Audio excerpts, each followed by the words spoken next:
दुनिया को देख करके अगर फैसला करोगे ना तो दोस्तों हमेशा दुखी रहोगे, और अपनी परिस्थिति को देख करके फैसला करोगे तो फिर आपको संसार में कोई ताकत दुखी नहीं कर सकता। नमस्कार दोस्तों, मैं ज्योतिष आचार्य वासुदेव मिश्रा आपका अपने चैनल भविष्यवाणी पावर ऑफ द लॉर्ड में हार्दिक स्वागत करता हूं। दोस्तों, आज का यह ज्योतिष का कार्यक्रम आप लोगों के लिए यानी कि मिथुन राशि वालों के लिए बेहद ही ज़्यादा खास और विशेष कार्यक्रम साबित होने वाला है। आज हम बात करेंगे आपके मंथली प्रेडिक्शन के बारे में। जी हाँ, आपके मासिक राशिफल के बारे में बात करने वाले हैं।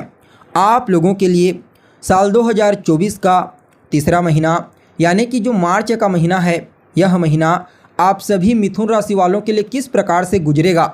इस महीने आपके जीवन में नवग्रहों की गोचरीय स्थिति के आधार पर कौन कौन से बड़े बदलाव आपको देखने को मिलेंगे।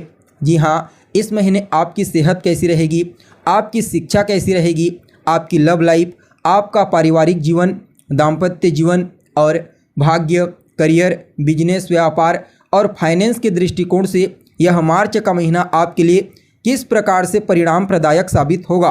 साथ ही साथ इस महीने के प्रभाव को और ज़्यादा अनुकूल और श्रेष्ठ बनाने के लिए कौन सा उपाय आप सभी मिथुन राशि वालों को करना चाहिए, इन तमाम प्रकार के प्रश्नों के उत्तर आज के इस ज्योतिष के कार्यक्रम में आपको बताने वाले हैं। इसलिए कार्यक्रम को बिना मिस किए अंत तक देखने का प्रयास कीजिए। अगर आप भी एक मिथुन राशि के जातक हैं तो यह आपकी जिम्मेदारी बनती है। और अगर आप अपनी जन्म कुंडली पर हमसे परामर्श लेना चाहते हैं तो डिस्क्रिप्शन बॉक्स में और वीडियो में आपको हमारा कॉन्टैक्ट नंबर मिल जाएगा, जहां से आप व्हाट्सएप के माध्यम से या फिर डायरेक्ट कॉल के थ्रू अपॉइंटमेंट लेकर अपनी जन्म कुंडली का विस्तार पूर्वक अध्ययन करवा सकते हैं।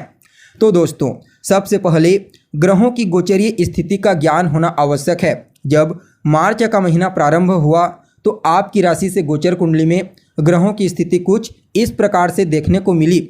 जी हाँ, देखिए, आपके लिए यानी कि मिथुन राशि वालों के लिए आपके अष्टम भाव में कौन है, तो सेनापति मंगल के साथ दैत्य गुरु शुक्र आपके अष्टम भाव में युति बना करके गोचर करेंगे। और आपके नवम भाव में यानी कि आपके भाग्य भाव में राजकुमार बुध के साथ शनि और सूर्य विराजमान होंगे।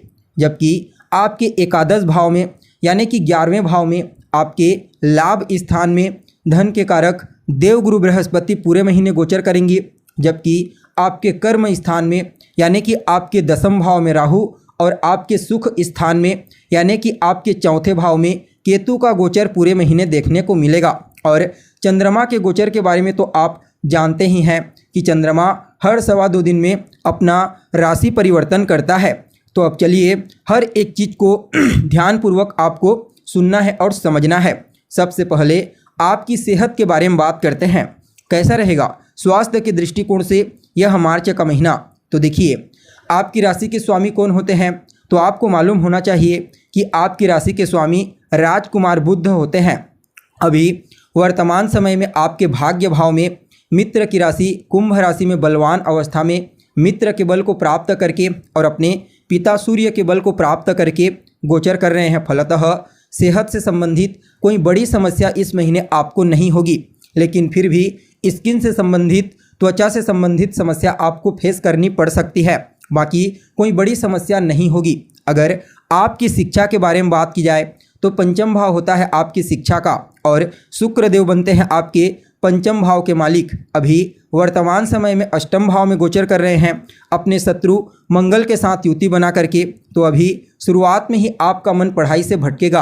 अगर आप एक विद्यार्थी हैं तो इस समय आपको अपने पढ़ाई के प्रति विशेष रूप से फोकस करने की सलाह दी जाती है। लेकिन जैसे ही 7 मार्च को शुक्रदेव राशि परिवर्तन करके आपके भाग्य भाव में गोचर करना प्रारंभ करेंगे, भाग्य के स्वामी शनिदेव के साथ युति बना करके, तो निश्चित तौर पर आपका मन पढ़ाई के प्रति एकाग्रचित होगा।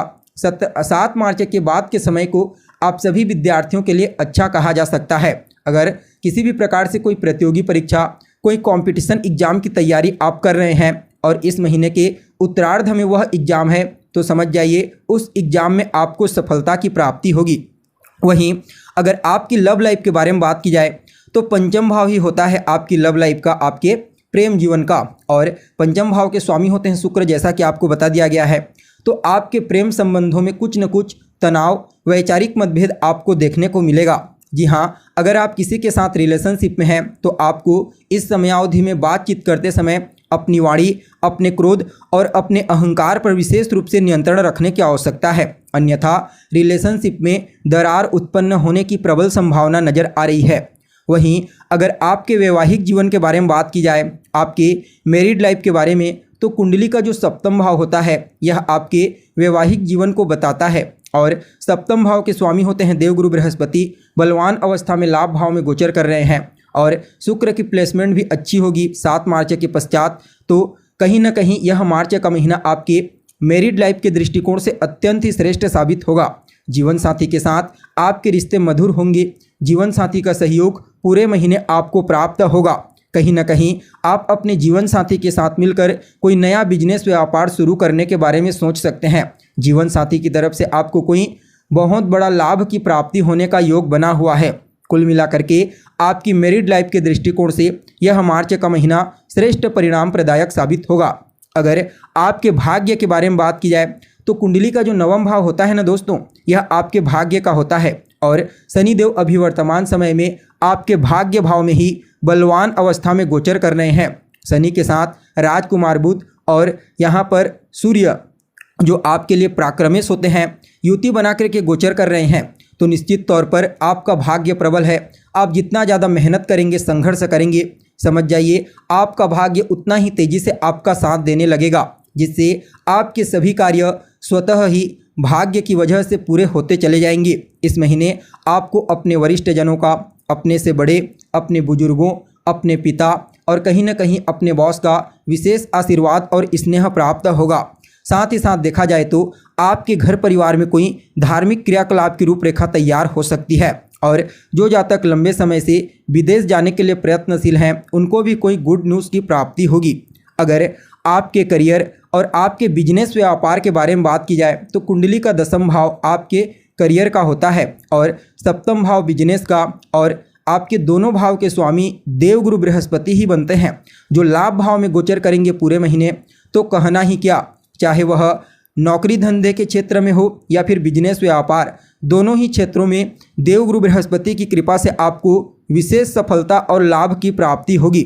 जी हाँ, आपके करियर के दृष्टिकोण से भी और आपके बिजनेस व्यापार के दृष्टिकोण से इस मार्च के महीने को आपके लिए अत्यंत ही श्रेष्ठ कहा जा सकता है।